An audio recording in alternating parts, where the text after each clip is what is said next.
Hello, ladies and gentlemen. Welcome back to another Talking Rugby Union podcast. My name's Joe Harvey, and I'm joined by Chris here, who's in a lovely conservatory. Yeah, work's been done on my house, Joe. So I was in a cafe yesterday working, and I'm here today in the conservatory at home. So moving around this week, mate. Was it a cafe or was it a cafe stroke bar? Cafe, mate. Oh, proper cafe. Fair enough.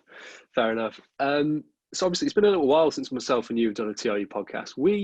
I think we were under the impression when the Prem was coming back, we'd be able to do a podcast every week. We'd maybe even do 2 a week, and it just didn't happen. Yeah, it's we thought after every game, every midweek game, we'll do a quick podcast, but time has not been our side, Joe. We've had a lot to do between me and yourself in terms of the Premiership coming back, jumping on Zoom calls and speaking to. I'm pretty sure we've got some sort of interview from all 12 clubs between the both of us on there since it's restarted. But yeah, it's been strangely August has been a busy time for us, and September continues to be, Joe. But we wouldn't have it any other way. I think the thing is, like in August, like if COVID wasn't a thing, in August we would have had like 1 week because it was the Olympics. It would have been the Olympics. Yeah. We would have had like 3 days where it'd have been like, oh right, let's try and get as much as possible, get interviews before and afterwards. And then like the way it just turned out, it was like we ended up with like 9 games in 7 weeks. Yeah, it's been manic. I remember being all we the last one we did was obviously before the Prem started, and we were buzzing. We got the content sorted. We were all looking forward to Friday night of Quins versus Sale, and then since then it's just. I mean, we're recording this on 16th of September, and the last month has been manic in terms of how much rugby has been played. And I think the fact we were missing it so much from the middle of March or whatever it was to now, it's just come up at us so quickly. And Hugo Amonu spoke to us last week or a couple of weeks ago, and he said it's just come round so quickly, and we're enjoying every second of it. And I think, yes, it's hard work for these pundits and journalists, and especially you, Joe, traveling to different parts of the country to watch games. But yeah, we're absolutely enjoying it, and it's coming to quite an exciting conclusion to the season. Yeah, no, I'm loving it, and being able to go to games, which I'm sure was something we'll talk about every now and then throughout this. And we'll talk about the experience from the press side of it, I suppose, because obviously we're kind of in a lucky position to be the people that can go. So we'll talk about that, but we're also going to talk about what's happened in the Premiership, because actually there has actually been some, I was about to say seismic, but it's not that massive because it was already obviously achievable. But we've seen a lot of changes in that top 4 in particular. It kind of is seismic, isn't it, Joe? Like seismic could have been a small portion of that actually makes any sense. Because we knew it was going to be tight at the top 4. We knew kind of Exeter were probably there or thereabouts before a ball was kicked in the middle of August. But yeah, I mean, in terms of the way it's sort of developed over the last 4 weeks has been crazy. I mean, Northampton were in the top 4, weren't they, before the season started? They've completely fallen off a cliff.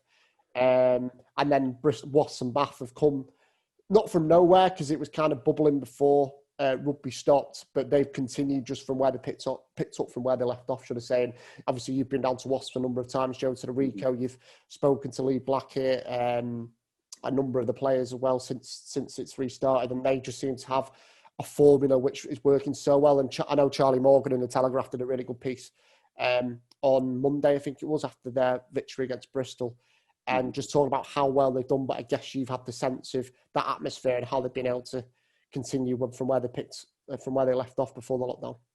Oh, yeah. I mean, I think the thing is, before lockdown, obviously Lee came in. He came in as temporary cover basically until the end of the season. That was kind of his original role. And then it came clear those couple of games he had before where they smashed Saris for one, and then they also performed really well in every other game. I think it was only 2 games actually, so I think I might be overstating it there a bit. But, Lee came in and there was an instant upturn. And obviously a lot of people had been looking like, well, why get rid of Dye? Because Dye's been there for so long. But then actually what was very clear was after a while that he maybe had lost that change room a little bit. From the outside looking in, obviously I could be completely off it, but I mean, the upturn of results does suggest one thing to me, is someone from the outside looking in.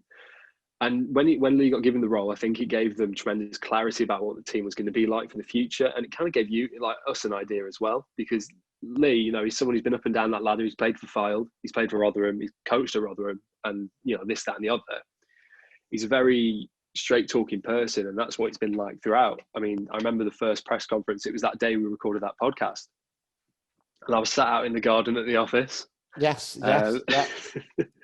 because it was a nice day and we hadn't had one for a long time. And yeah, and he said straight down the line, we're not really looking at everyone else, we're looking at ourselves and how we can be the best rugby team possible. And I think that's probably the best way to have taken it. I mean, we look at Wasps now, they're 61 points, they're second in the table. They've beaten Bristol at the weekend, which has put Bristol's top four in doubt after Sale's win as well.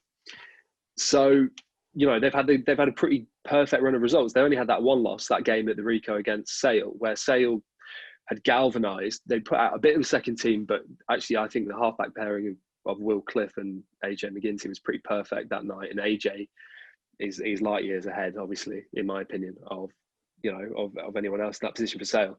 But yeah, Wasps have done tremendously. For me, I think they're very deserving of a top two finish. And I mean, obviously, home advantage doesn't really mean much this year. It's probably fair to say. Yeah.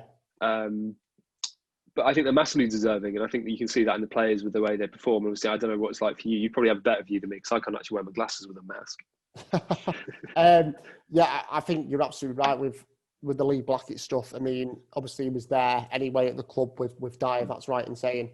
And in a kind of strange sort of way, I think his impact has a few parallels with Stuart Hooper at Bath. Both were kind of part of the club and they've come in and maybe just freshened things up because in coaches' terms and directors' rugby terms, they are still quite young. And I do feel like it's harsh to say because we've met Dai Young, really great bloke, led Wasps to success, and I don't think anyone would have a bad word to say about Dai, but they've just, what Lee's done and what Stuart's done kind of at Bath as well is just re-energised the place, I feel, and it's not as stagnated. That might be a bit too harsh, but they've sort of said, right, we've tried this, it isn't working, let's just maybe not take a risk, but let's change it, refresh it a little bit, and we're seeing the benefits. These guys don't know the clubs, they know what it needs to take to bring success back to the clubs, and in the short period we have seen them, definitely since the restart, they've got the balance absolutely right. They know they've clearly been working on things, Joe, because I know Lee said to you, he said after their first game back, I can't remember who they were playing, it was so many games have been played, but he said, we've been working on our offence in the red zone, and it was quite evident in that first game that they played that they had been working on it because they were brilliant, and they have been brilliant in that department and across all other aspects of the pitch since. And Stuart Hooper, in terms of Bath, came in at the start of the season and kind of said, well, let's use Pack as a platform to attack. And he, you've got Ben Orban already there, Tom Dunn there, but, to bring in, Will Stewart, I think, came in last summer. Judge came in last summer as well. And it's just been a massive weapon for them. And I think what Lee and Stewart have done, they've got the philosophies of how they want to play and said, this is the blueprint, let's work on it in each training session possible. And it's absolutely reaping the rewards. And I think that fresh energy that both of them have brought is just reward at the moment for where they sit in the table. Yeah. And obviously Bath as well, Neil Hatley becoming head coach, which is probably really helpful for Stuart Hooper. Obviously, he played under Hatley when he was captain at the club a few years ago now, when they got to that final before the 2015 World Cup. And I think, obviously I was fortunate enough to see Bath beat Leicester at Welford Road. That, what was it? It was like 38 to 16 or something like that. Ridiculous. Roger McConaughey's obviously having a bloody lovely time at the minute. Probably, what are we saying? Outrageous performances. Oh, I mean, outside shout for player of the year, maybe? Do you know what? I think people will probably be a little bit like, well, surely Exeter have got to win player of the year, but it doesn't, if you win the league, it doesn't necessarily mean you've got the best player. And I do think across the board, Exeter as a team is so efficient and they are the top team. And I use a team, and the word team is the main, but as you quite rightly say, Joe, Bath, they're a great team, but they've got some incredible individuals who are like, McConaughey's up there 100%. I mean, the guy's just come back from, he even said, I think it was the first or second game back in a press conference, he said, I wasn't particularly happy with my form after Japan. I came back and didn't really kind of pick up from where I wanted to. But then since the restart, he's been on absolute fire. And that try against Leicester was brilliant. And his ability to finish in ridiculous positions, obviously, is from his sevens days. But yeah, mate, I'd have to say he's got to be up there as top 3, top 5 players so far. Definitely since the restart. But arguably, if Bath do get into the playoffs, it looks like they will. Could easily be player of the season.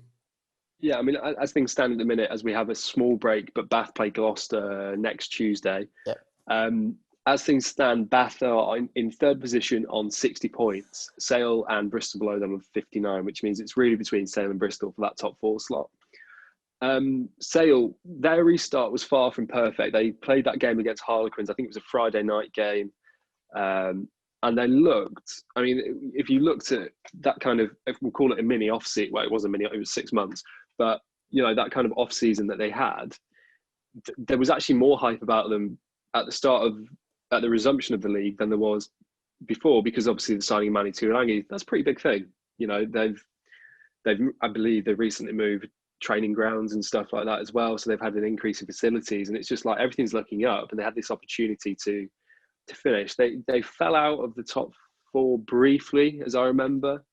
What have you made of them, Chris? They're your local team, you know, a few of the boys. Yeah, you're absolutely right, Joe. The way the hype before the start of the restart, we did the podcast and we were talking about, you know, Manu's come to the club, as you quite rightly say, new training ground, the planning on getting a new stadium, and it's really exciting. I mean, you speak to any of the Sale boys, they're really excited of what's to come.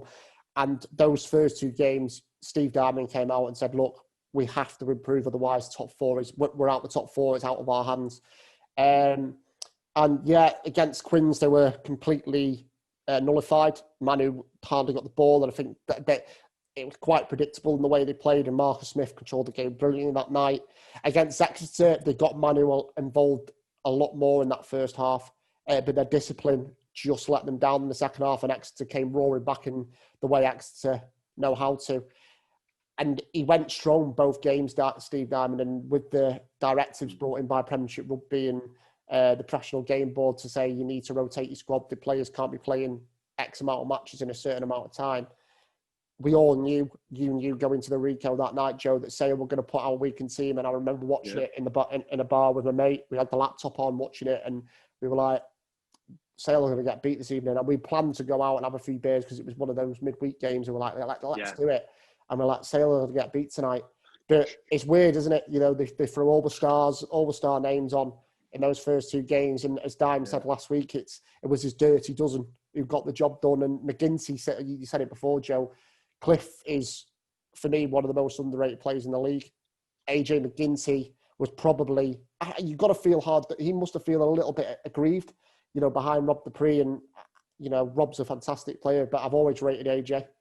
And he's just taken his opportunity with absolute both hands since that day at the Rico. He's been exceptional. He was brilliant against Bath on Sunday as well, even though Sale lost. But he was fantastic. And you saw him firsthand against Wasp, Joe. And I think he has been someone that I think Dimes has realised, like, no, he has to play. And it's the same with Luke James as well. Both 2 lads were maybe in and out of the squad, but now they have to be, you know, I think Luke's nailed down the 15 shirt and AJ's pretty much got both of his hands on the 10 shirt.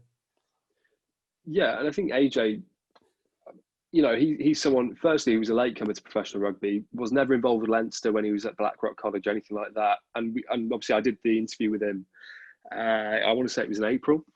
Feels a lot longer ago than it probably was. And I was talking about him going to Life U in America, which is a college in Georgia, because it was just ahead of the first ever Major League Rugby draft. So that's why I decided to do that.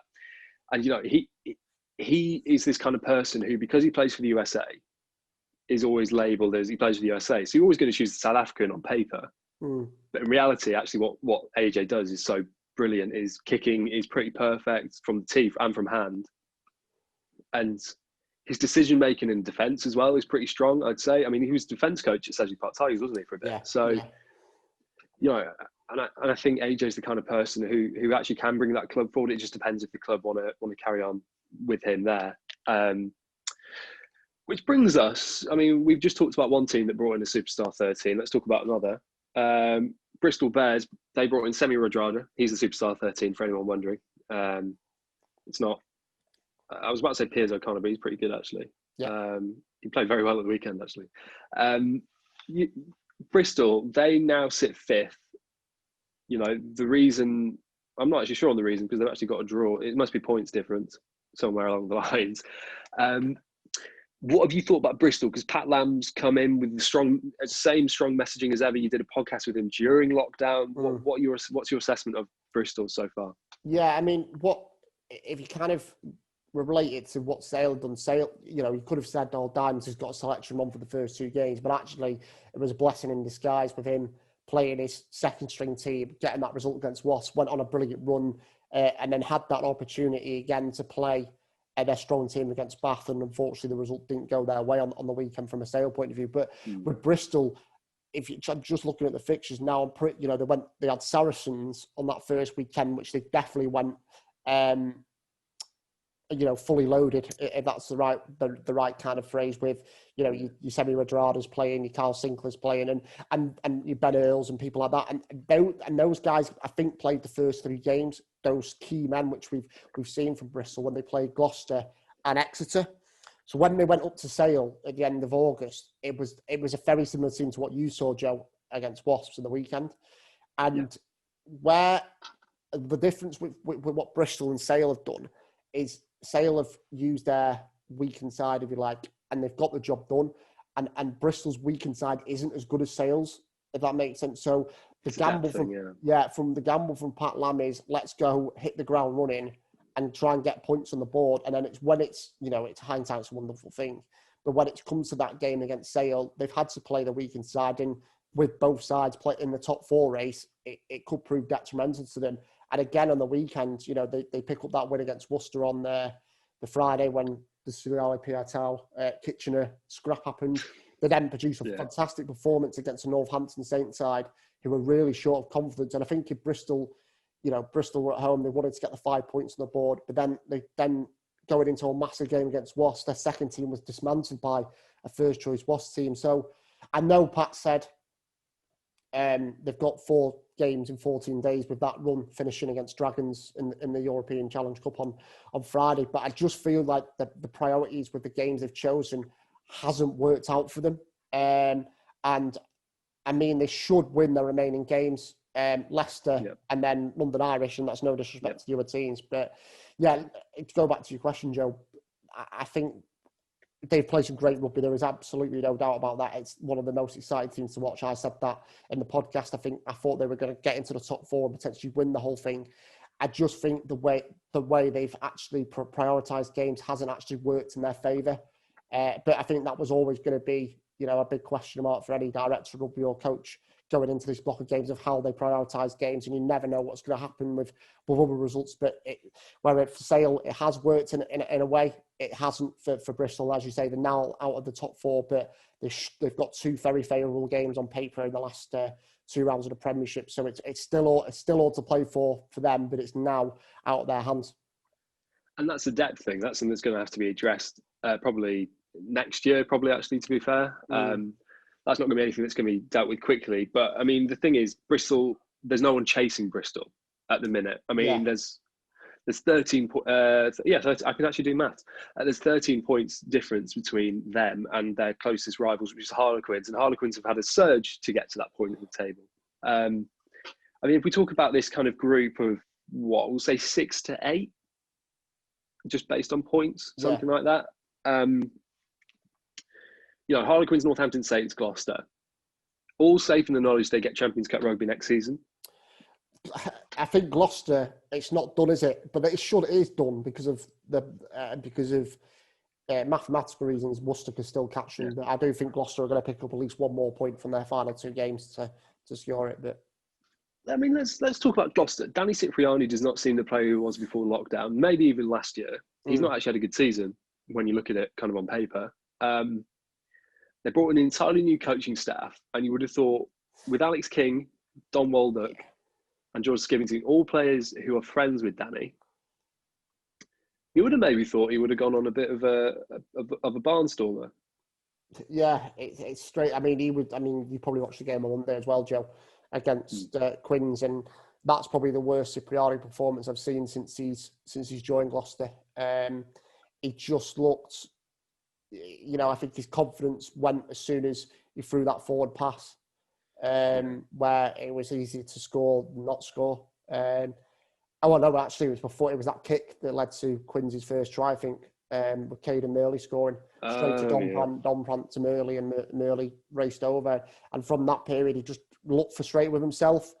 I think it's weird, and this is where ring fencing comes into it and stuff like that for these clubs. Gloucester aren't playing for anything. They haven't been playing for anything for a while.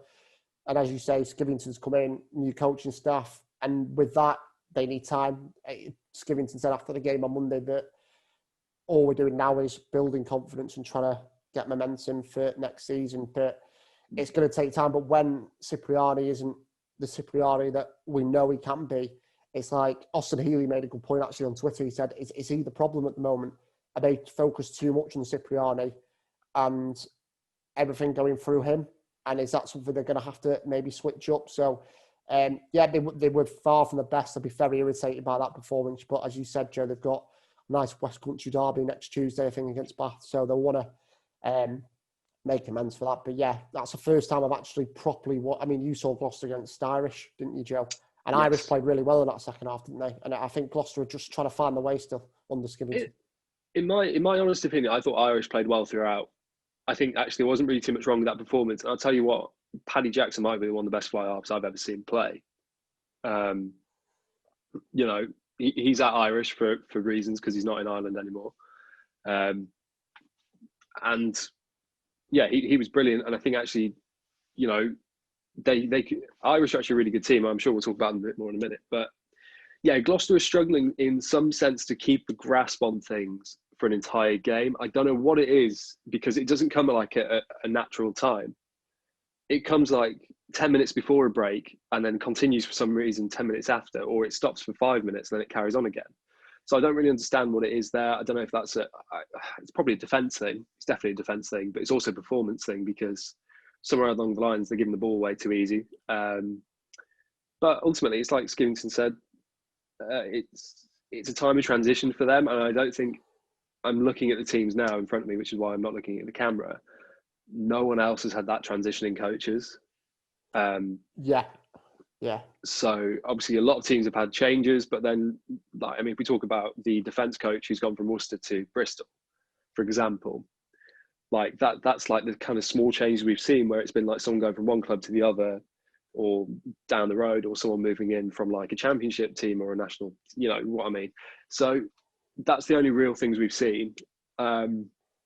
There needs to be something going on there. I think there's going to be some interesting conversations next season. Yeah, I think just, a normal coach coming in has such a good amount of time to settle everything down, get his ideas across to the players in the normal way he would, get his feel for the team, who's decent, who he's not favouring.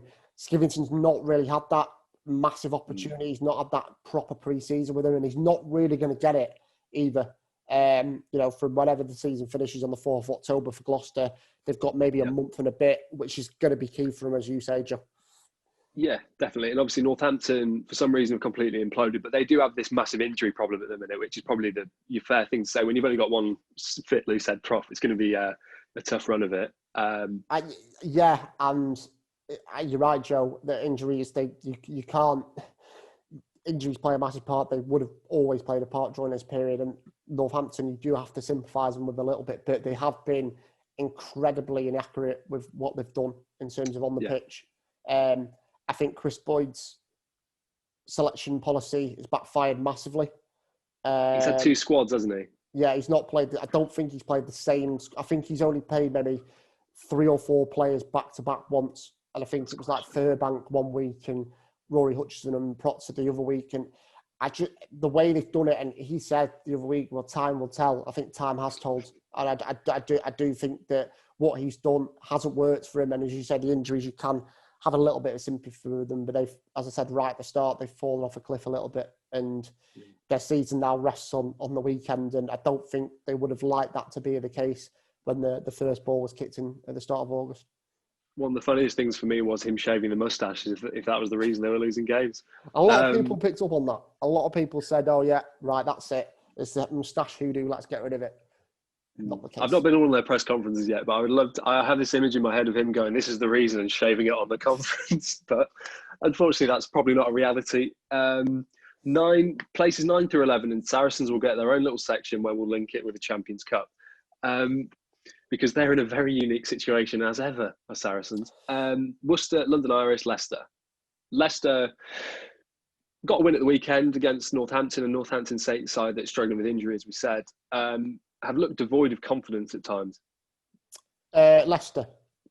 Or yes. Northampton. I think in a kind of similar way to Skivington and Gloucester, they are going through this transition under Steve Borthwick. They have struggled, certainly after the water break. We saw it in the Premier League football that some teams, when it did have this water break, teams seem to lose any momentum they had. Leicester massively been affected by, they play well for 20 minutes. I know they played pretty well against Bath when you were there, Joe, at Welford Road.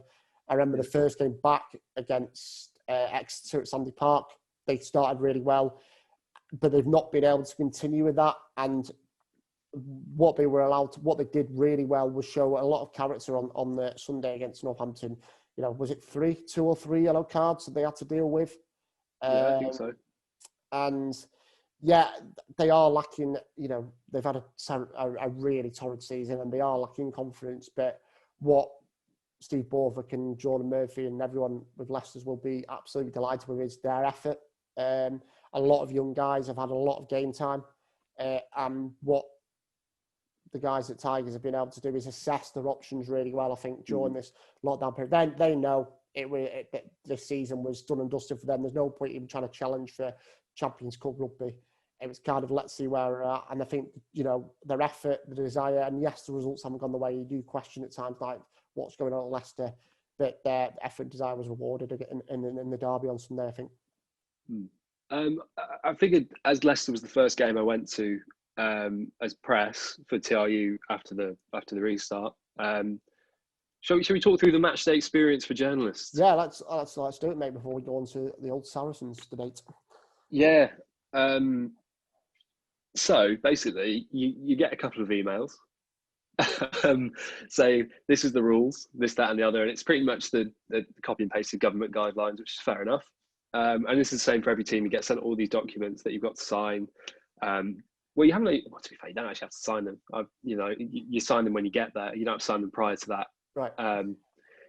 Because obviously, risk of transference, I imagine, is something to do with that. You basically rock up, and it's actually not as stressful as I thought it was going to be, because obviously you know that players are getting like 2 or 3 tests a week. So something in your head saying, I'm going to have a test rock up through my door at some point soon.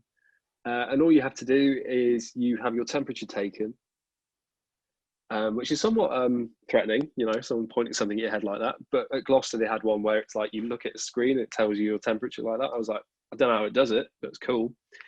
And then you end up sat up in the gods somewhere. It's a good. Do you know what? It's weird not having fans, and obviously. Yeah, I was going to ask that. How's that like? It must be dead weird rocking up to a stadium and no fans at all. Yeah, it's weird actually, because what I'd say is it's actually more noticeable in the smaller grounds. Right. Like at a Kingsholm or Welford Road, for example, it's really noticeable then, because you hear the noise bouncing a lot clearer, like off the walls and off the surfaces and stuff. You hear it a lot more, and yeah, it's a bit weird. And then, like, I'm sure you could hear this during games anyway, but I've just never thought about it. Is that you can hear like the cars? Yeah, you can hear and see the cars more clearly that are coming by. And another thing, this is going to make. I mean, obviously you've been to games with me, but you use the crowd when you're writing as a barometer for when to look up and stuff like that. It's a small thing, but it's like you kind of, you're in this mindset of, right, I've got to write this thing now. And this is why sometimes when I'm doing like live tweets, I'm writing up a match report at the same time. Sometimes the tweets stop because I'm writing the match report, but then also I've got to try and look up every now and then. So like you wait for crowd noise to tell you something's about to happen or something has happened, and you need to look at a screen to see what's happened and this, that, and the other. It's just weird. And obviously I text, you might be saying this, but I texted Charlie Beckett on Monday night because he was at the game where Gloucester had the fans in. And he said it was weird because obviously you're used to 14,000 Kingsholm packed out, you know, full to the rafters. And he said it was weird because 1,000, but it was really good. Like, because it was just good to have people back. Yeah, and I think, you know, I would love to go to that game, but I didn't fancy I think it would have taken me 8 hours to get home or something stupid like that. So wasn't keen. And yeah, no, I think it's, the sooner we get fans back in, the better, but it's got to be done in a safe manner. And we've seen that, you know, because I live 20 odd miles away from Birmingham, and that's just gone into local lockdown and stuff. And it's like, you know, it's got to be done in a safe way. And unfortunately, you only notice it when it's closer to home, when these things happen. Obviously, you know, living in Manchester, our good friend Max Scoffick, he's back in a lockdown, isn't he? So yeah, it's a funny one, but it's good. It's good to be able to go to games, and I think we're in a privileged position where we can. Oh yeah, definitely. I was gonna say that you know, the way, I mean, you thought, how would they handle journalists? How many would they let in? I know, you know, TRU isn't your Telegraphs in terms of the reach they get, then, you know, the BBC Sports and those kind of journalists. So, you know, you wondered, but the clubs have just said, yeah, come in. And I guess that was probably every single club wanted that to happen. They want people back in those stadiums. They want journalists covering the games because we missed it so much. And as you say, Joe, yeah, you're in a privileged position when you can sit and watch 80 minutes of rugby. And, you know, you do have, you know, Quins fans missing out a couple of weeks ago. I know 2,700 there, but you've got a load of Gloucester fans missing out who would have loved to have been there under the lights on Monday night against Quins. So, you know, you were in a privileged position to be able to cover the games at the moment. But yeah, rugby's been lucky that so far we've had 2 occasions where they have been part of this government's pilot scheme. And you know, we are obviously seeing a few more regulations put in place now, which is a bit of a shame across the country. But hopefully positive steps can be made forward, because clubs, as Lance Bradley said, of Gloucester, they need this money. They need the fans. They can't afford to go months and months without supporters again. So hopefully we'll get more fans of rugby union can still make steps forward this season going into next season. Well, obviously, Autumn Nations Cup coming up. There's an England Barbarians game. They're hoping to have 20,000 fans in. I'm hoping to hopefully be there as well as a reporter, because I mean, just, you know, it'll be great to be back at Twickenham. It'll be 9 months on from when I was last there, when there was 80,000 people in. So just to be back there and have some sort of semblance of normality would be nice. But yes, we've got that to look forward to. And I think clubs, and also just as a side point, what you were saying second, I think clubs are enjoying the increased coverage. I think there's actually more coverage of teams than there was before, because before, and it's a problem me and you have had all year, last 2 years really, where we've been talking about, do we want to go to press conferences? But the problem is, you've got to get to some training ground, and this is all due respect to everyone, some training ground in the middle of nowhere that, you know, I don't drive, you do, but as with anything, sometimes it's a bit of a balancing act with other things we've got going on in our lives. And it's like, now we can actually, and I'm sorry for using the phrase, now we can just sit on our arses in our own like homes, or if we want to go to the office, we can, but obviously just sometimes it's better not to. It's made it easier. And I think the Premiership wins, the clubs win. And I think the kind of publications win as well, because everyone's got this availability of content to them now that we wouldn't necessarily have had.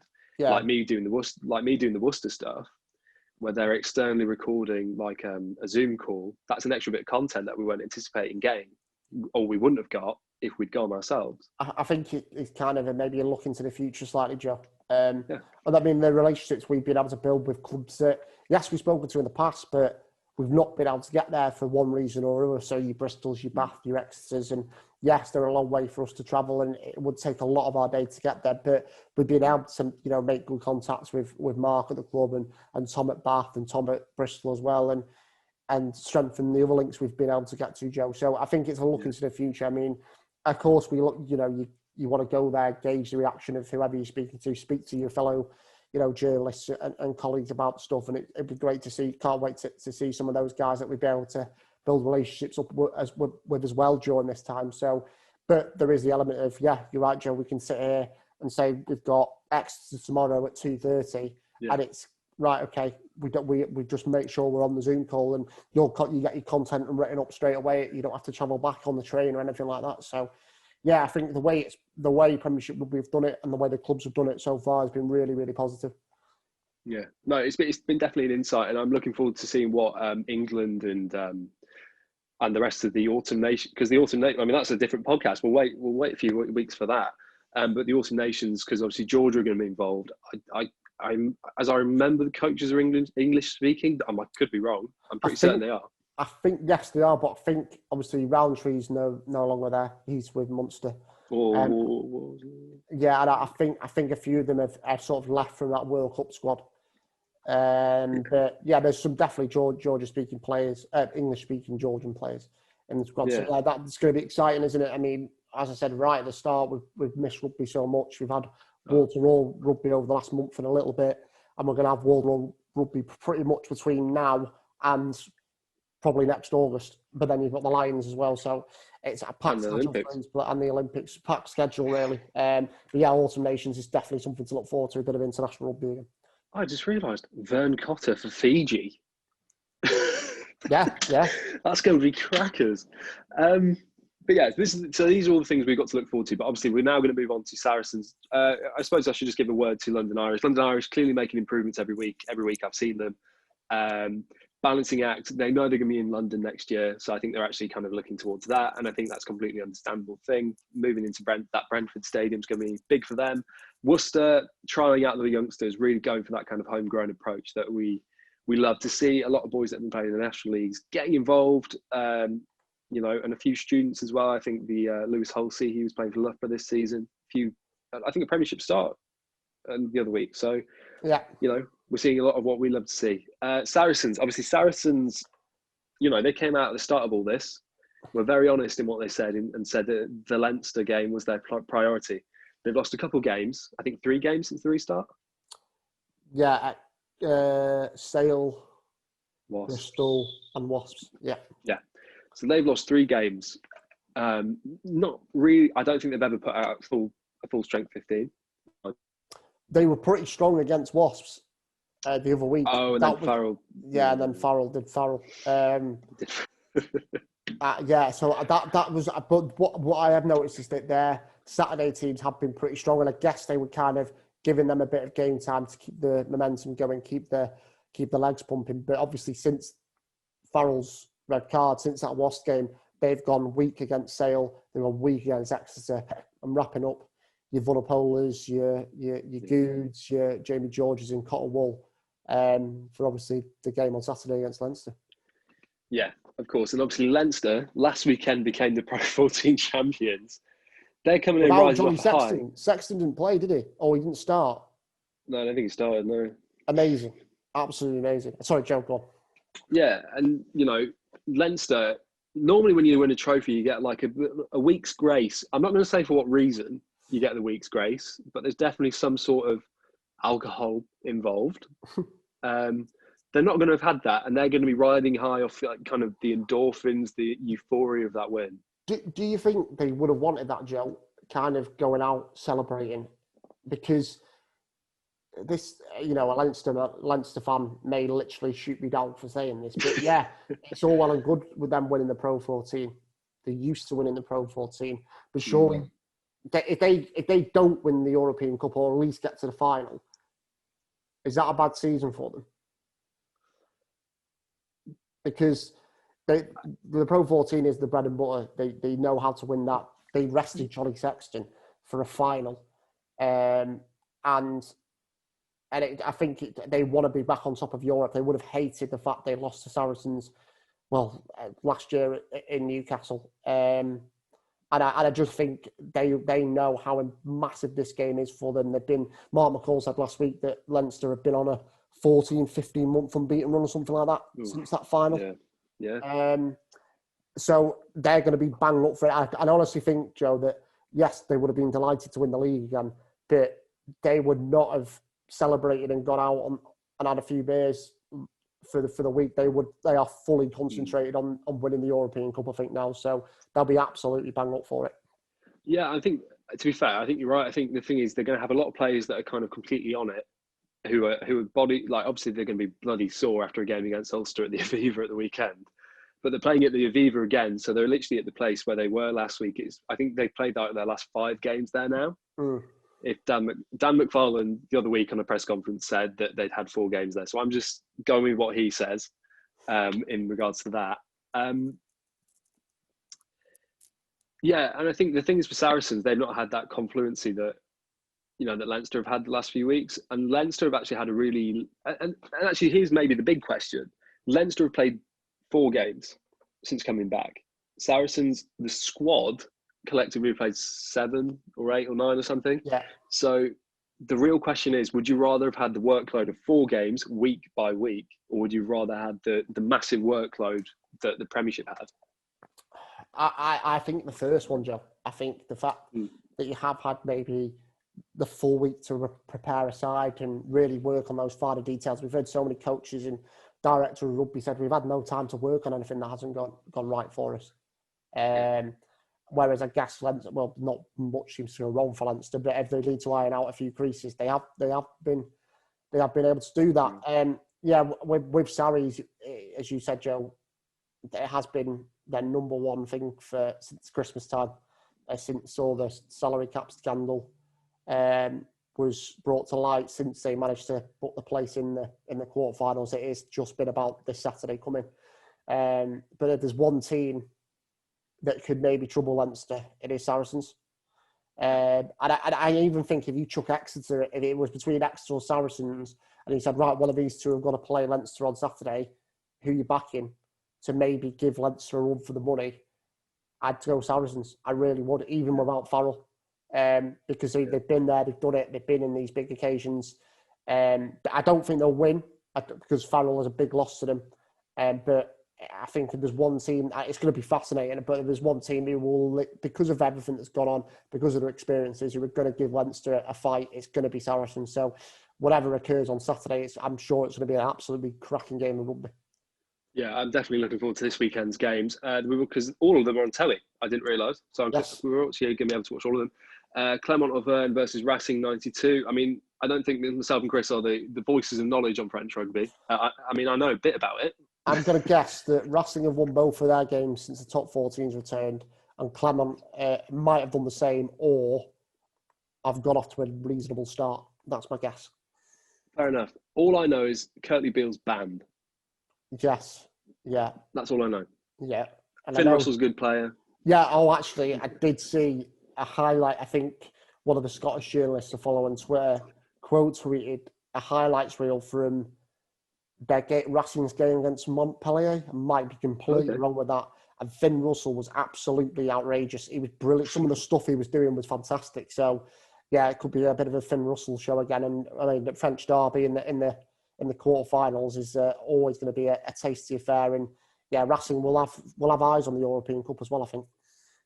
Yeah, they've been so close yet so far for so many years. On Sunday, we see Stade Toulousain take on Ulster. Not in Toulouse anymore. That game's been moved. Mm-hmm. I imagine there's probably maybe a higher than average little cases of COVID than everywhere else. Ulster, as much as we were talking about Leinster coming off the high, Ulster have got to drag themselves back from the low of losing a final in a close game. Yeah. They'll be disappointed. Obviously, it was dramatic how they got through to the final in the first place with that late kick. And I don't know. I mean, last year when I was watching the Champions Cup, I really liked the look of Ulster, and I'm thinking, you know what, they could be a bit of an outside bet to go really far. I mean, we know how well Toulouse can play, and that's going to be quite an interesting one because I don't know too much about Toulouse, but as you say, Joe, Ulster be reeling, and they got so far to win it. I think it was 14 years since they won the Pro 14 or 13 years. And they got so far and so close to winning something that might kind of inspire them again to maybe crack on in this competition and really give it a go. So that could be a very intriguing one on Sunday lunchtime, I think that's. Yeah, I'm actually just kind of remembering the press release saying that Toulouse weren't playing there. I think it's because in France, they're allowing some crowds in. So I think the thing is they've had to move it away so that people won't come to the ground. Okay. Which makes sense. Yeah, fair enough.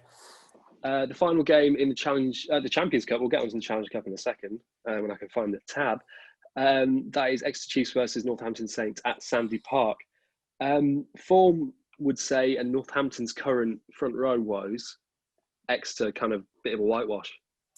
You'd like to think so. They've been superb, haven't they? Whichever squad has been put out, minus Sunday's game against Saracens, they've really got the result for Rob Baxter. And as you said, Joe, and we mentioned it before, this injury crisis in the front row for Northampton is madness. We said yesterday on our meeting call about sort of if they lose their that young lad, is it Iogun? I think who's the only fit loose head. Then this could be a massive problem for them because he's going to play 80 minutes. And how often do you see a prop play 80 minutes of rugby? Not very often. So if he gets any knock, it could be down to uncontested scrums. And that would, for me, we saw it on, was it? I think it was Bristol Northampton the other week, last week. And it just killed the game. And this is a quarter final. And if he, for some reason, I'm so, being hypothetical there, if they lose this young lad at prop and it goes to uncontested scrums, it kills a quarter final. It's a quarter final, the biggest, club competition for me in rugby. And I just think it kills the game. So it's madness that they can't bring someone in. I think Northampton were having conversations with the European Rugby to try and get somebody in and register. I think Newcastle had something similar, didn't they, Joe, last year? God. Yeah. That I can't remember who it was against, but that they had to try and negotiate and bring in someone. But I think I can't remember who it was, but someone else played it in the front row or in the pack and they shouldn't have been playing there. I remember that. I can't remember what happened. Can't remember who it was. But yeah, I think as to go back to your original point, Exeter, I think it's got to be it. I mean, George Furbank said last week or the week before that the mood is still upbeat in the Saints camp, but going to Sandy Park without, with so many injuries, as we mentioned, against the Exeter team that are absolutely flying and going to be fully loaded, I think it's got to be a home win for that one. Yeah, definitely. And the thing is, I think just one of the important things that we always lose in sport is that it could be tremendous. It could be really detrimental to that young prop if he comes up against someone who's like 34, has been around the game for a long time, and it could be damaging in the sense that, well, his confidence, it could ruin his career. Not ruin his career. Sorry, that's a bit too dramatic for me. But I think just in terms of player welfare, long term, and if for someone that wants to get a career, obviously I know that it depends. It's individual for everyone how they get up from a situation and walk on from it. But you've got to take the player welfare side into it. I think 20, 30 minutes off the bench might be better. Yeah, it depends if any of the tight heads can play loose head. And I know in the Wasps game, when they had a lot of injuries in the front row, I can't, his name escapes me and I should really know, but I think Wayne Barnes asked one of the lads, could you play? Oh, West. Was it West? But I think... Tom West, yeah. Yeah, Tom West. And I think one of the coaches said, yes, he can. And then Wayne Barnes asked the player and he said, no, I've not really played there. And that's the debate, it's such a specialist position. And, Max Ashcroft would probably tell us exactly, what it means to play either side of the hooker. And they're not, you can't just slot in there. You have to have had, and especially when it comes to such a big game like a quarter final, you've got to have had that experience in that position. So whether we'll wait and see. I know Northampton have got their press conference this afternoon, so we'll wait and see what their outcome is there. But yeah, as you say, Joe, throwing a 19-year-old into such a big game where there's that amount of pressure on him, which Northampton can't do anything about, it could be very serious for him. But we'll have to see what happens. Yeah, don't envy anyone at Northampton right now. Right, we'll be wrapping up soon. Bristol Bears versus Dragons in the quarterfinal of the Challenge Cup. Obviously, I was on the call with Bristol Bears yesterday. How was Pat? How would I regularly describe Pat? Bullish. That seems fair. Yeah, he's keen. And what I didn't realise was about this game until he mentioned it, because obviously I'm from the Northeast.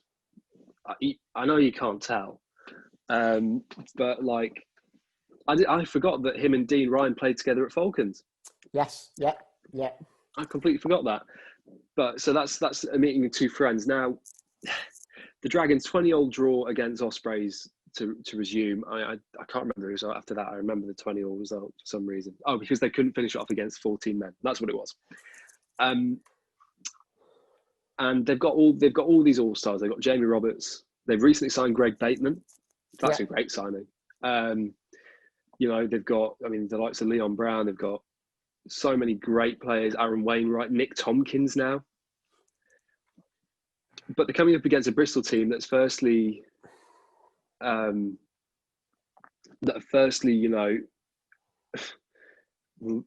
rotated the squad so that they're going to have a pretty strong squad at the weekend. And I'd probably back Bristol to win, knowing the quality they've got. And that could be a product of me not watching that much Pro 14. I think you're right, Joe, with what you say there, because Bristol rested so many players, or had to rest so many players on Sunday against Wasps when you were there, that these lads who have been, they've got, I know Pat's talked about the turnaround being only 5 days, but they've had 5 days, these lads, your Callum Tudys, your Semi Rodradas, your Carl Sinklers, these guys who have been playing really well in the Premiership when they have been called upon, are now going to be hopefully fit, round to go, pretty much fully charged for that game on Friday. So, but then after that, obviously, I think they've got a week off after that now, Bristol, when they do then play Leicester and then London Irish. But it depends, doesn't it? If they get through, they do have that semi-final next weekend, I think it's scheduled for. But I think you're right, Joe. I think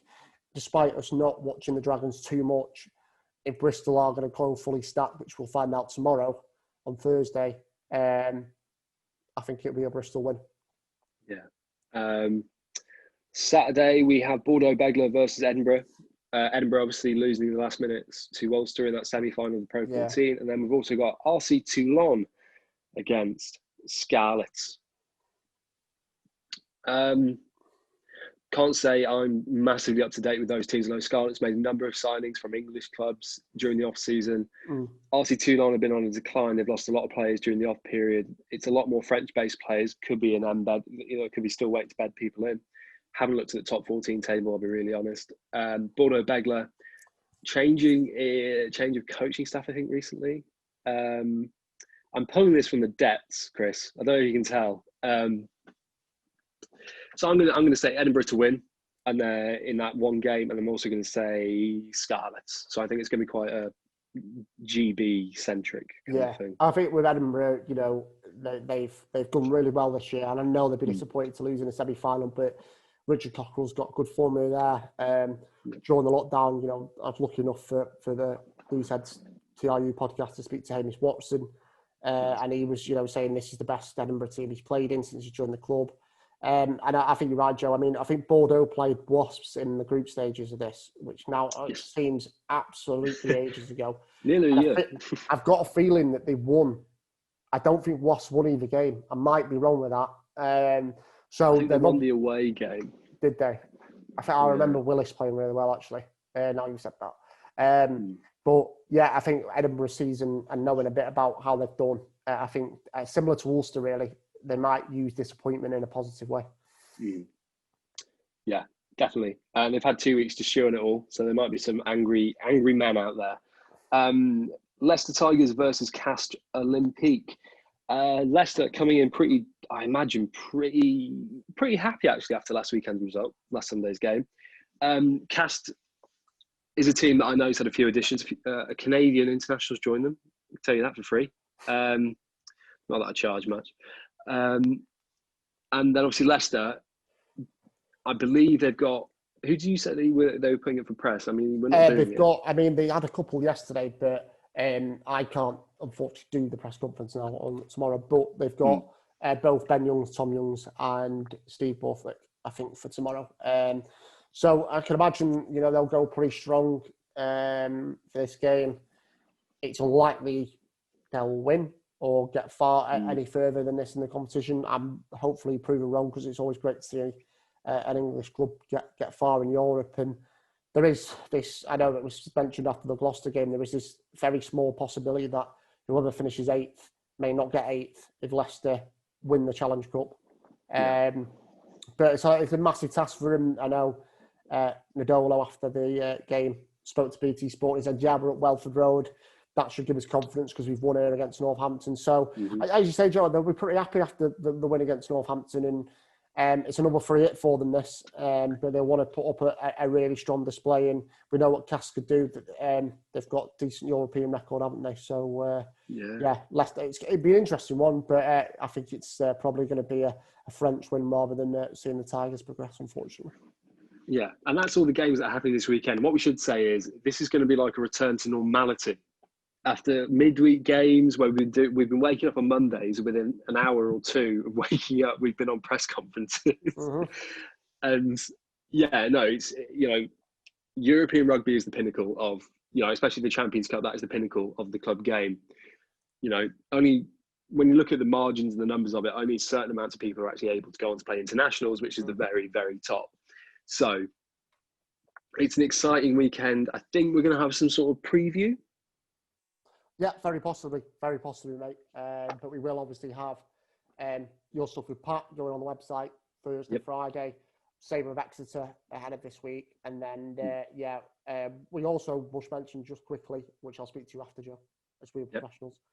Prem Cup, obviously, Monday night as well. Prem Cup final, Sale versus Quins, which was supposed to be the final game before everyone went into lockdown. It wasn't. Big chance for both sides to get a bit of silverware. Quins especially. Would be nice to finish an inconsistent season with a bit of silverware. Paul Gustard said it's important for the club to get silverware on Monday night, so that'll be a decent Monday viewing. But yeah, we do have one Premiership game after that, but then it's a pretty quietish week after that in terms of games being played. But yeah, we've got Champions Cup, Challenge Cup covered on TRU this weekend, Prem Cup very possibly, and we've had some decent Seven stuff as well over the course of this week. So we are still covering all bases. And me and Joe and Max have worked very hard behind the scenes, and all the other contributors like Gary, etc., are doing their part as well. So keeping things ticking over as everything seems to ramp up. Yeah, and obviously, thank you to everyone who's on the website because I think I'd be all right saying this. We've had record numbers. I think Max's and the guys have been pretty impressed with. In the engagement rates. Normally summer is a bit of a dip because of the season and the Olympics only been 4 years, and it's really just the Seven stuff that is happening. But yeah, in terms of we've been able to keep it going and hitting numbers which we're very satisfied with, considering who we are, the number of people we have in our team, and the access we've had to stories which haven't been there really. So. Yeah, it's been positive, but we're back in the thick of things and looking forward to a European weekend this weekend, Joe. Yeah, so I suppose that's all that's really left to say is thank you very much for watching or listening to this podcast, whether you're on the YouTubes or you're on the podcasts. Myself and Chris will be back at some point in the near future, probably talking about international rugby. Yeah, I reckon maybe when the season's done, a bit of playoffs, a bit of international chat. A few ideas we've got in the pipeline that we can probably discuss as well. Definitely. But I imagine we'll be doing a bit of a playoff preview, looking ahead to the All Nations, England squad announcement, that kind of thing, and doing another bumper pod, I think. Yeah, no, it's been a long time since we did the podcast. Not exactly the design, just been, I think, taken aback with how busy we became during the period. I think that's probably the best way of putting it, the easiest way of putting it. To read the content that we've been talking about throughout this, that we've been nattering on about when we're talking that we've been talking to so and so and so and so, visit www.talkingrugbyunion.co.uk.